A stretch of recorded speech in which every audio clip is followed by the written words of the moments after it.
Olá a todos, sejam bem-vindos ao canal Pleiadianos e nosso encontro semanal, o programa Mitologar, programa este que nós falamos sobre mitologias e tentamos explicar, através dos mitos, os seus acontecimentos, o nosso mundo moderno, o nosso comportamento, a nossa forma como nós governamos a nossa vida, a nossa sociedade e o nosso próprio ser.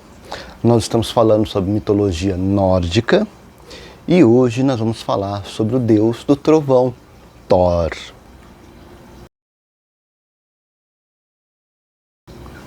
Bem, Thor é um deus presente na mitologia, conhecido por ser filho de Odin, o deus do trovão, do céu, da tempestade, da agricultura.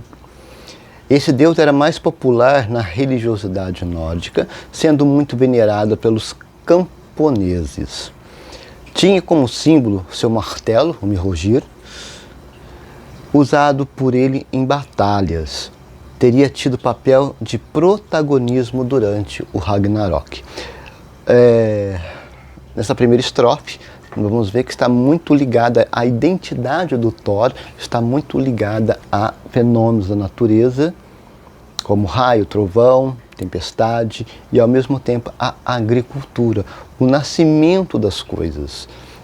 Lembra que eu falei para vocês em outros mitos, esse emparelhamento que a sociedade faz através do mito, as forças da natureza que você não consegue dar muita explicação, você utiliza dos mitos, do floreio dos mitos, para explicar a existência dessas coisas, desses seres, desses acontecimentos de modo geral. Né?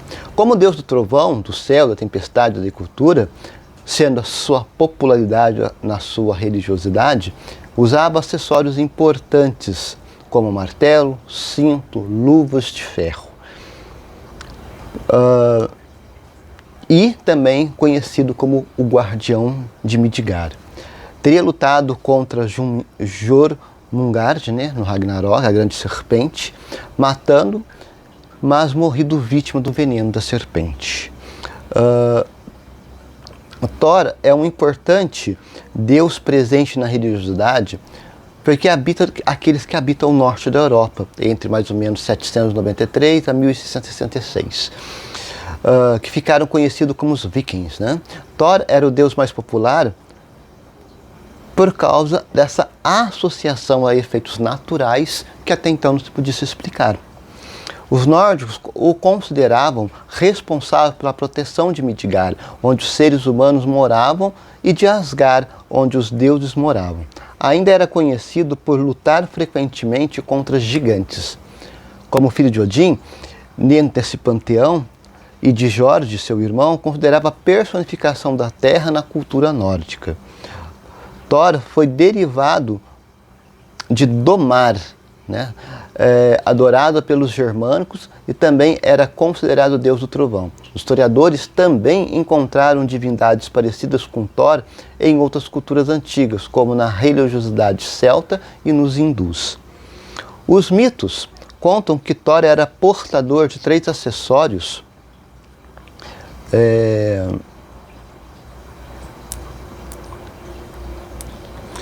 que eram extremamente importantes. O martelo, o Mjolnir, que ele usava nas suas batalhas, o cinto, que tinha o poder de dobrar as forças desses deuses, as luvas de ferro, que lhe permitiam segurar o seu martelo. A força de Thor era uma de suas marcas, e muitos nórdicos acreditavam que o som do trovão era emitido por esse deus. Outro símbolo muito importante de Thor eram 2 bodes que ele possuía e que puxavam a carroça que o levava nas suas andanças. A associação de Thor aos bodes fez com que frequentemente os nórdicos sacrificassem esses animais como forma de prestar oferenda a esse deus. Seus bodes ficaram conhecidos pela habilidade de serem mortos e um dia renascerem no outro. Bom,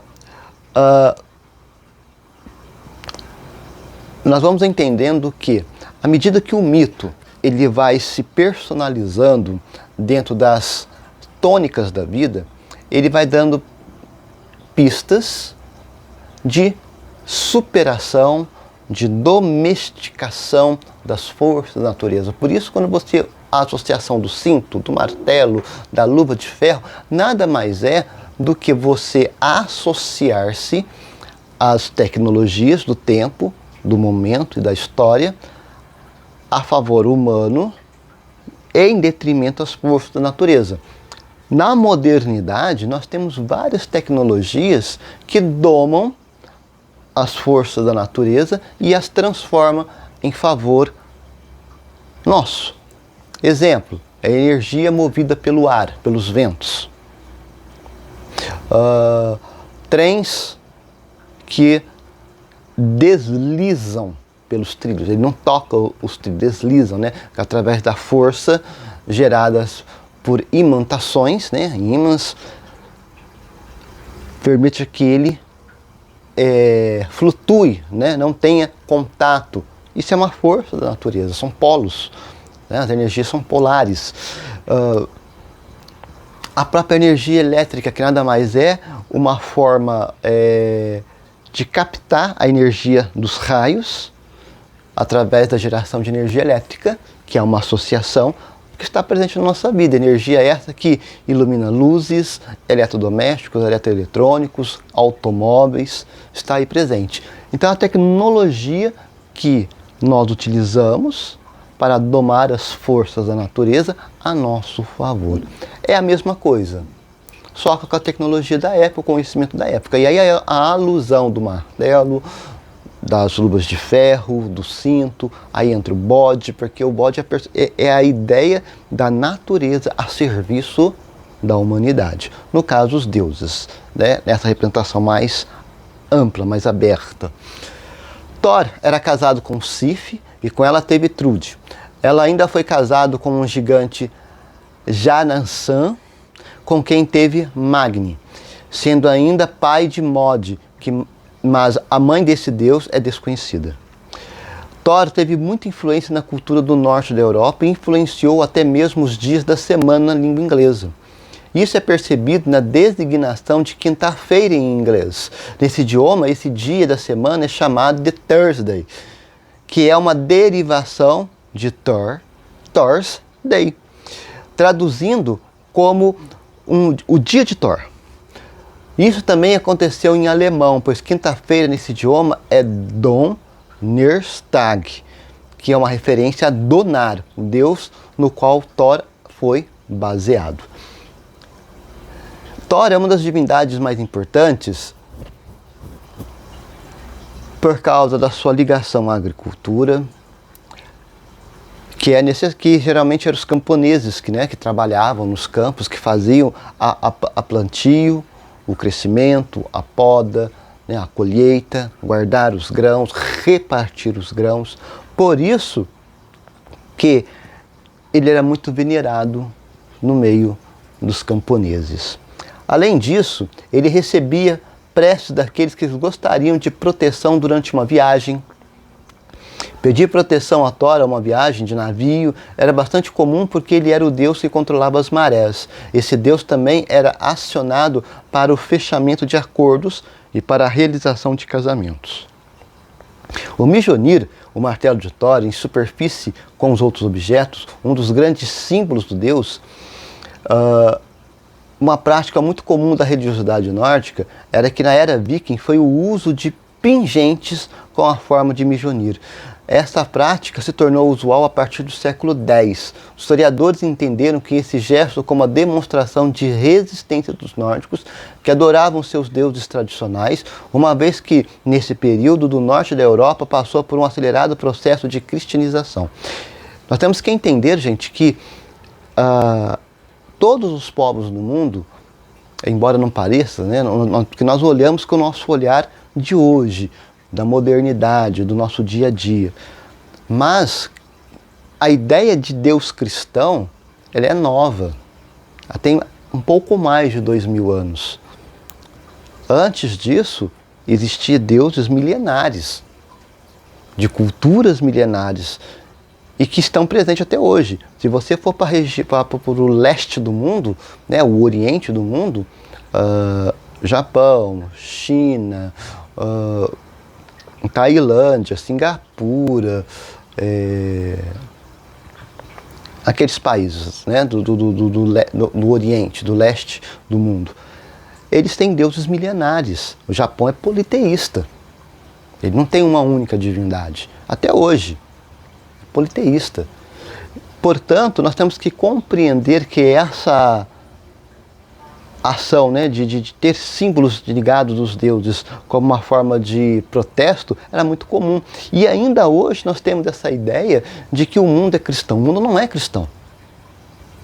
O mundo, ele vive uma cosmologia religiosa em que, em vez por outra, as religiões existentes conversam entre si quando assuntos, dilemas, problemas, ideias, temas se convergem na mesma direção. Mas isso não significa que o mundo é um mundo cristão. Assim como o mundo é um mundo islâmico, assim como o mundo é um mundo shintoísta, taoísta. Não. Tem lugares que determinado tipo de segmento religioso vai ser muito mais forte que o outro, mas não é a supremacia. Por quê? Logo eu volto a dizer, nós vivemos num mundo cosmolizado, um mundo cosmológico. E esse mundo cosmológico, as coisas não morrem, elas se transformam. E aí está o exemplo da mitologia nórdica, né? Bom, sem dúvida, os mitos nórdicos mais relevantes acerca de Thor é o que conta de sua morte. Isso teria acontecido no Ragnarok, um evento catastrófico que destruiu o universo, dando origem a uma nova era, em que a Terra surgiria e seria repovoada pelos humanos sobreviventes. Neste evento, também teria ocorrido a morte de inúmeros deuses, entre eles Thor e seu pai Odin. Durante esse evento, Ragnarok, uma grande batalha havia acontecido em uma planície chamada Vigrid, e reunido os principais personagens desta mitologia. As forças do caos seriam lideradas por Loki e pelo gigante do fogo Surtur, enquanto que do outro lado estavam Odin, Heimdall, Thor, Eingar, entre outros. Durante essa batalha, Thor teria lutado contra Jormungand, a grande serpente que circula o mundo. Essa serpente gigante morava no oceano, era tão grande que conseguia alcançar a própria cauda. Durante este evento, ela sairia do mar para lutar contra Thor. O resultado dessa batalha é que o deus Trovão mataria a serpente com a força de seu martelo. Entretanto, cairia morto por conta do veneno da cobra. O nome do Thor nórdico, né? Quer dizer, Thor é o deus todo-poderoso, o trovão, na mitologia nórdica. Então, essa ideia de força, de poder, né, emanado do nome Thor, gera essa questão da luta, da derrota, da morte. Vence, mas morre, né? Mas por quê? A ideia do mundo nórdico, da religiosidade nórdica, da sociedade nórdica, é que uma coisa deveria morrer para que outra ressurgisse. Mais ou menos como se fosse a história da Fênix, né? Que ela renasce das suas próprias cinzas. Só que, indiferente se a mesma ave, né, a mesma Fênix que renasce das cinzas, uma nova sociedade surge das cinzas da antiga. Para os nórdicos, para os vikings, essa ideia de renascimento na sociedade às cinzas da antiga é uma forma de tentar corrigir erros passados. Você olha para o passado, compreende o passado para que o presente e o futuro não seja afetado por ela. Ao contrário, se corrija. E aí, um traçamento paralelo sobre isso, sobre a nossa própria história. Nós temos um pouco mais de 500 anos de Brasil. Nós estudamos na escola secundária a história do nosso país, a história do nosso povo, a história da nossa gente. Nós vivenciamos a história do nosso país, nós estamos vivos, nós estamos aqui agora. O que nós estamos fazendo com esse aprendizado? O que muda? Se eu sei de coisas catastróficas, medidas, pensamentos catastróficos do passado, por que eu permito que no presente essas mesmas ideias voltem à vida?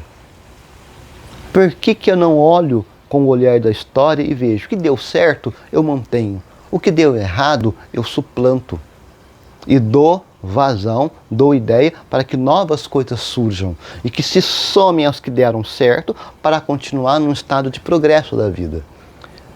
Muitas das vezes nós esquecemos do passado, porque às vezes o passado está carregado de dor, de sofrimento, de traumas, de angústias. Não vou dizer que no mundo presente essas coisas que eu falei, essas mazelas que eu acabei de dizer, elas foram superadas, elas foram adormecidas dentro de nós. E aí o que acontece? Nós preferimos manter adormecido do que revivê-las. Só que uma atitude que não é pensada num progresso permanente, você cai no erro de tornar, não apenas de relembrar, mas de tornar vivo novamente problemas que você não resolveu no passado. Por isso que a história ela é importante. Estudar história, entender a história da nossa gente, do nosso povo, da nossa cidade, do nosso bairro, do nosso país, do nosso continente, para que o passado triste não torne vivo novamente no mundo. Por isso que os nórdicos, eles tinham questão de fazer reverência à própria história, dos seus deuses, dos seus mitos, para que no mundo futuro, no mundo que renascia, os erros do passado não voltassem. E à luz da força e a proteção dos deuses que vão ficar, né? Tem deuses que vão ficar após o Ragnarok, e esses deuses vão reconstruir o mundo dos deuses, e obviamente os humanos, o mundo mortal, para que juntos não repitam os erros e os acontecimentos do passado.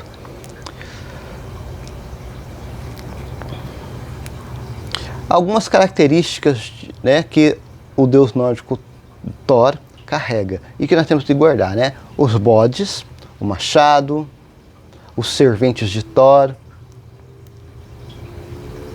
a sua força. Só que a sua força, muitas das vezes retratado nos filmes, desenhos, animes, né? O todo poderoso, forte, né? O deus dos trovão, o deus dos raios, não é sinônimo de inteligência. Tanto que no mito é bem entendido que ser o mais forte não significa ser o mais inteligente ou o mais sábio dos deuses. E muitos gigantes provocavam e o enganavam o máximo que podem.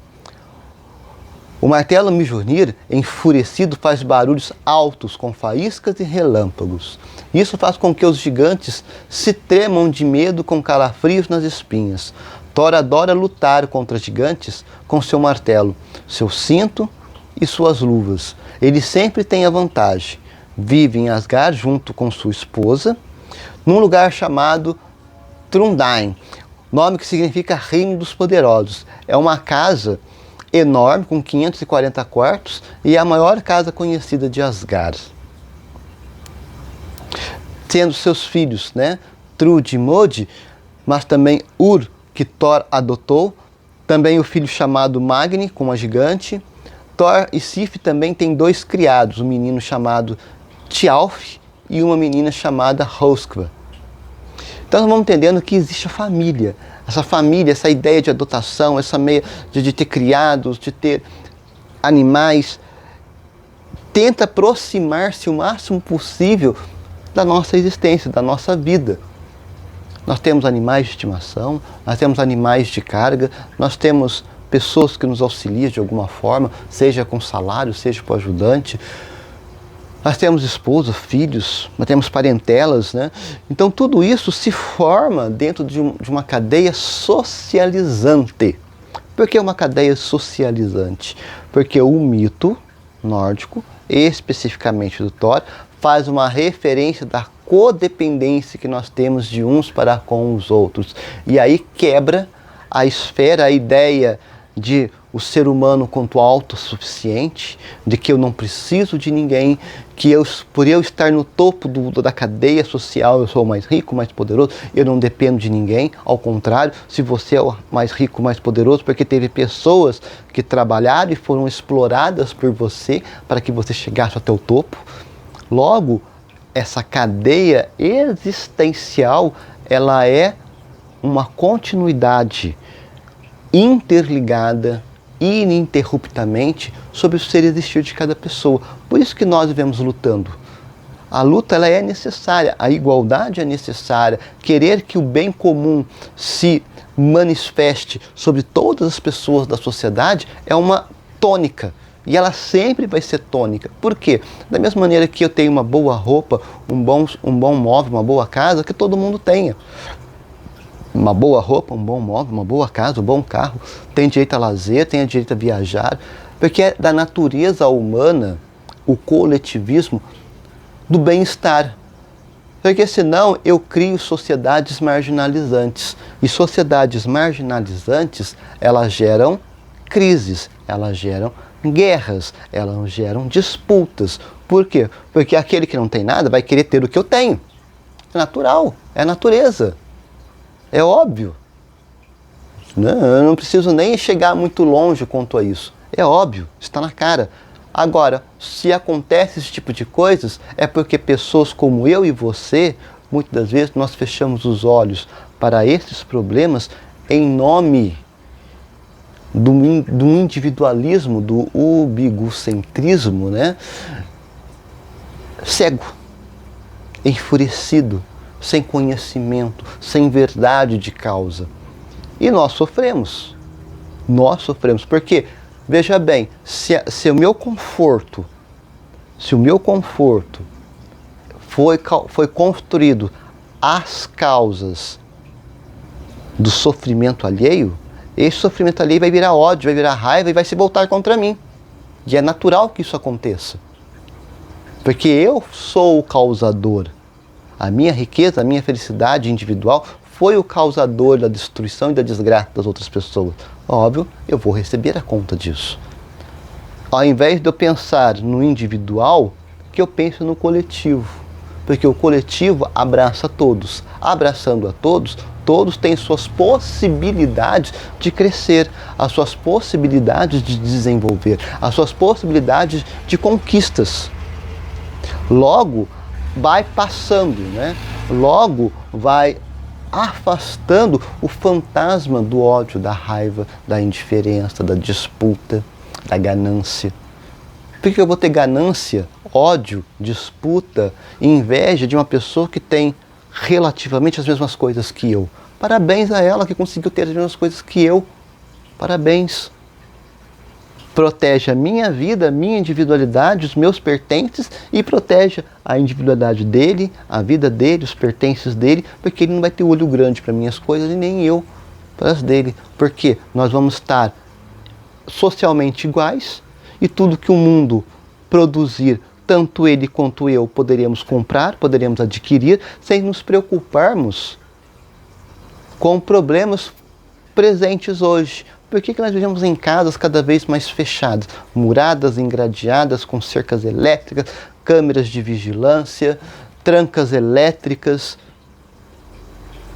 Nós nos tornamos prisioneiros dentro de nosso próprio ambiente. Porque dentro do nosso ambiente nós temos a falsa sensação que nós estamos seguros, né?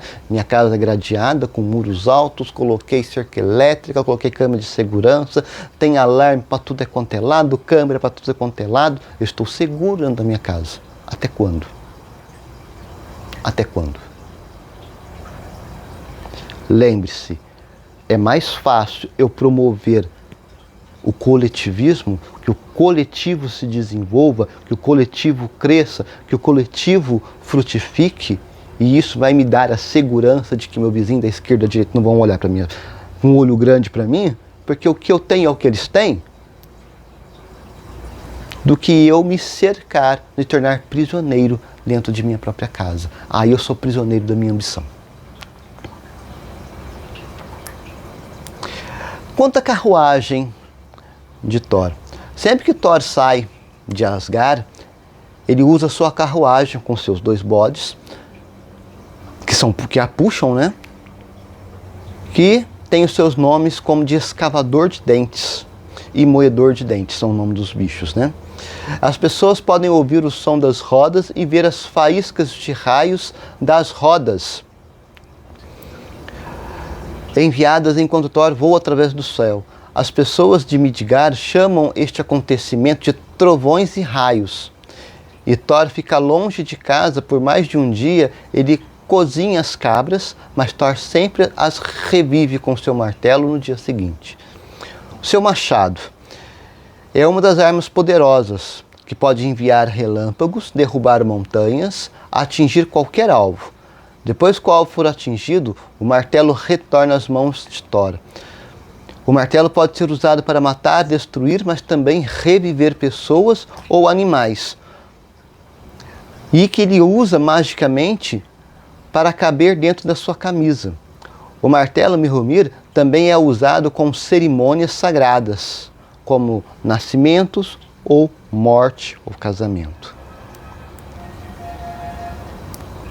Esse martelo foi forjado pelos anões, foi roubado pelo gigante Thrain, e o preço para recuperá-lo foi a mão da deusa da fertilidade Freya. Já contei essa história, né, que Thor não aceita. Usando de truques mágicos, ele desce para recuperar o martelo e mata os gigantes, né? E os serventes de Thor? Os dois servos de Thor são irmãos. São os filhos de um fazendeiro e camponesa de Midgard. Há muito tempo, Thor e Loki ficaram uma noite em sua fazenda. Thor compartilhou a carne de seus 2 bodes com a família. O garoto Tiarfi quebrou um dos ossos e sugou a deliciosa medula. Quando Thor ressuscitou os cabritos na manhã seguinte, descobriu que uma das cabras estava mancando sobre as pernas, e Thor ficou furioso. Thor exigiu que Thjalfi e Hrothgar tornassem seus servos e o levassem de volta para Asgard. Então nós vamos entendendo que a mitologia ela faz muita reverência ao cuidado ao ser vivo, cuidado com um alimento, a reverência que se dá à morte de um animal que foi abatido para alimentar. Nós temos que entender que toda essa mística que se passa por conta disso, o dom da vida, ele é muito valorizado, principalmente em lugares inóspitos, como o norte da Europa. Então, quando um animal ele é abatido de alguma forma ou outra para alimentar, você tem que ter grande reverência a essa vida que foi tirada, ter grande valor a esse alimento por causa da dificuldade de conseguir e, principalmente, se for o suficiente para alimentar todo o povo. Todo o povo.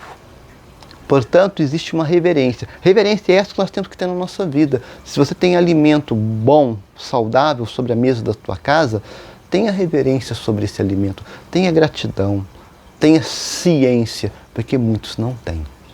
Muitos não têm. Isso nos ensina essa questão do valor do alimento que é posto sobre a mesa. Tem gente que não gosto disso, não como aquilo, não gosto daquilo outro, deixa resto de alimento, vai para o lixo. E tanta gente passando fome, tanta gente em dificuldade para conseguir o mais básico da alimentação. Esse trecho do mito dá um tapa na nossa face para sermos mais gratos pelos alimentos que são colocados à nossa mesa, bem como até mesmo dinheiro, tá? Bom, psicologicamente, o mito vai destacar algumas coisas. Força e poder. São duas coisas diferentes, mas que andam de mãos dadas, né? Thor é frequentemente retratado como um deus extremamente poderoso e associado à força física e à capacidade de controlar trovões e relâmpagos.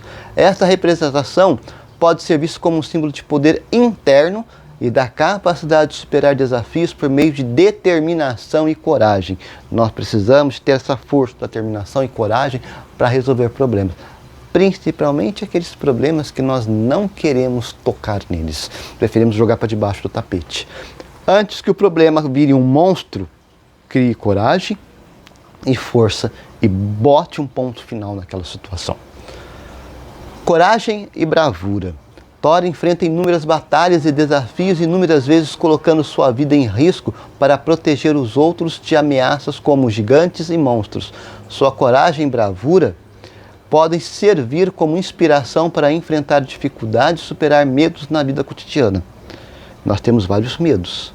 Os medos servem para ser superados, mas de uma maneira inteligente, sábia. De forma que este problema que está causando paura, né, que em italiano é paura, medo não volte a assombrar a nossa vida uma vez resolvido. Fúria e impulsividade. Thor também é conhecido por sua natureza impulsiva, propensa à raiva, o que leva a agir de forma imprudente em várias situações. Essa característica pode representar os aspectos mais primitivos e instintivos da psique humana, mostrando como a raiva e a impulsividade podem ser tanto uma força quanto uma fraqueza. Raiva cega, fúria cega, impulsividade sempre vai dar coisa ruim. Nós sempre temos que governar as nossas paixões. Não é à toa que a nossa cabeça está acima do coração, dos órgãos sexuais, dos braços, das pernas. Por quê? Porque é a mente que tem que governar todo o corpo. E não o coração, e não os músculos, não os órgãos sexuais. É a mente. E uma mente instruída dificilmente sucumbe a desejos vil, né? Desejos vis. Protetor e defensor.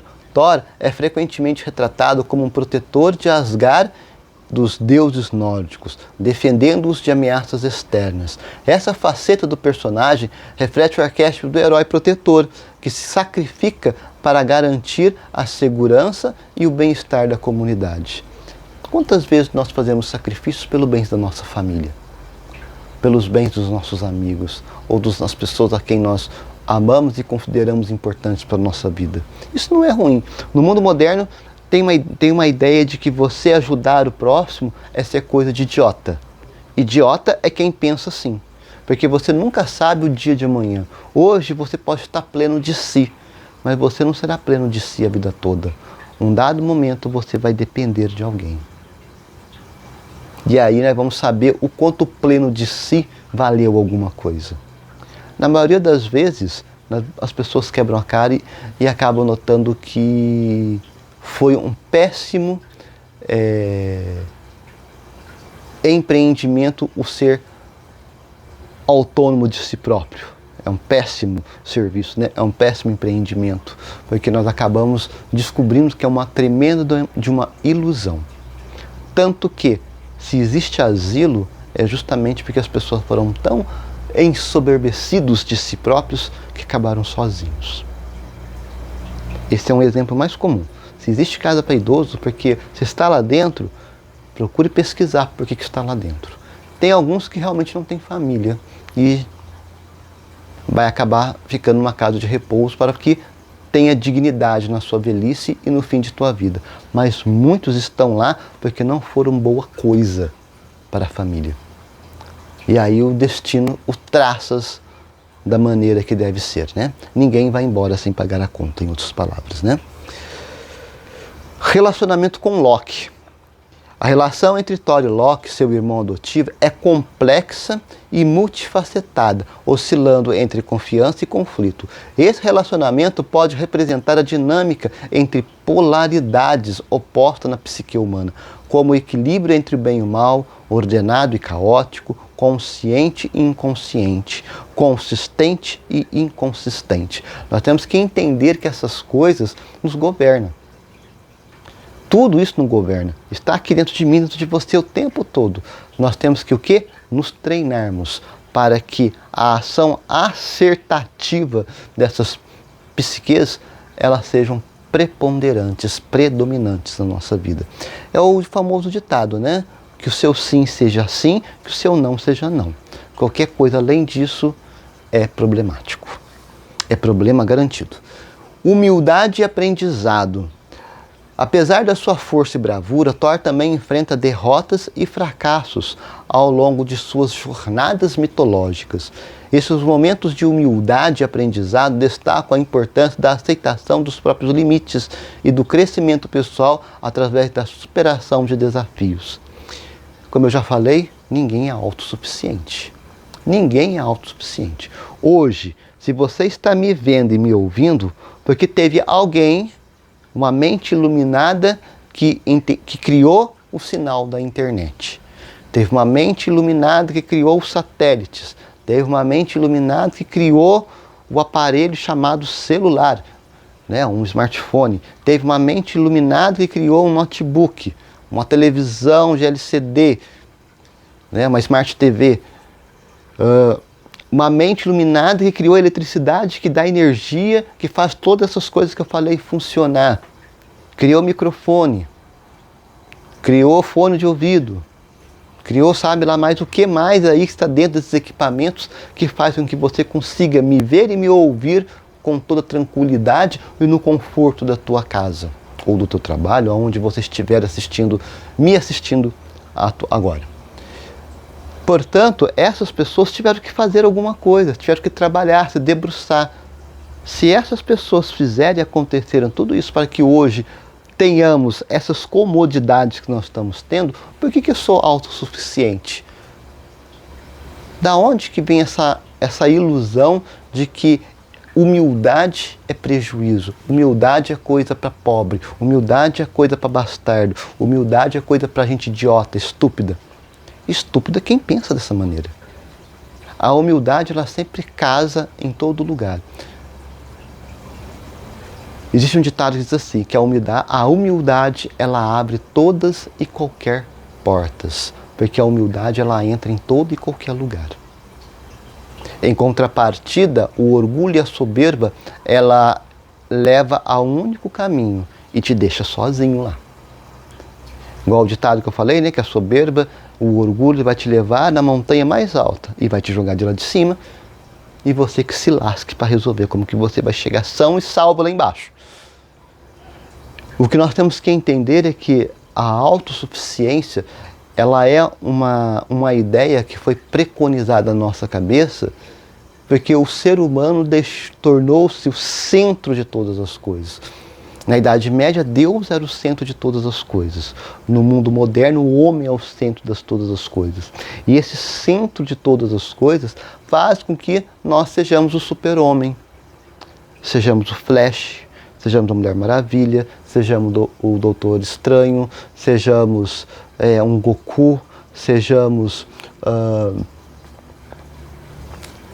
estou falando de personagens para vocês entenderem que são ficção, são fictícios esses seres, eles não existem de verdade. Eles são o nosso alter ego, aquilo que nós gostaríamos de ser e não somos. Nem na sombra nós somos. Então por que dessa ideia de autossuficiência? A humildade e o conhecimento que ela traz sempre vai abrir portas e sempre vai ajudar a quem precisa. E ela é sempre uma via de mão dupla, né? Ela traz conforto para quem precisa e alento para quem ajudou quem precisa. Ela ajuda dos dois lados, ela aponta dos dois lados, ela é eficiente dos dois lados, de quem é ajudado e de quem ajuda. É muito importante termos isso na nossa mente, porque no mundo moderno a autossuficiência está destruindo sociedade, pessoas, animais e o próprio planeta. Porque nós achamos que tudo é infinito. Eu sou infinito. Não. Daqui a 60, 70, 80 anos, eu vou descer à sepultura. Vai ficar o meu legado. Os vídeos que vocês estão assistindo, se o YouTube existir daqui a 80, 90, 100 anos, eu vou estar lá. Que vai estar imortalizado lá. Mas a pessoa, o ser Marcelo, já desceu à sepultura há muito tempo. Mas o que fica é o quê? O pensamento, o legado, os ensinamentos, os pensamentos, tudo que nós estamos aqui, esse trocar de informações, de conversas, é o que vai ficar. É o que vai prevalecer. Este foi o Mito do Deus do Trovão Thor. Desejo a vocês um bom final de semana e nos encontraremos na próxima semana aqui no canal Pleiadianos, no programa Mitologar. Até lá!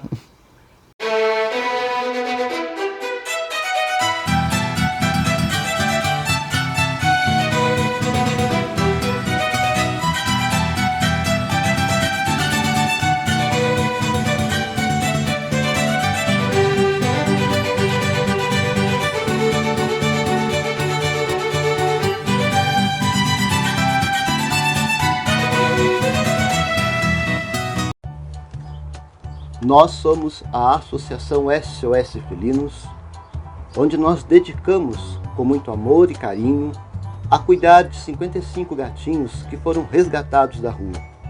E através de sua inestimável ajuda, estamos conseguindo dar a esses bichinhos muito amados um lar, alimento, remédios, veterinário, além de muita atenção, cuidado e imenso amor. Se você ainda não conhece a Associação SOS Felinos, venha nos conhecer pelas redes sociais e a somar conosco neste projeto. A Associação SOS Felinos, juntos para um mundo melhor para todos.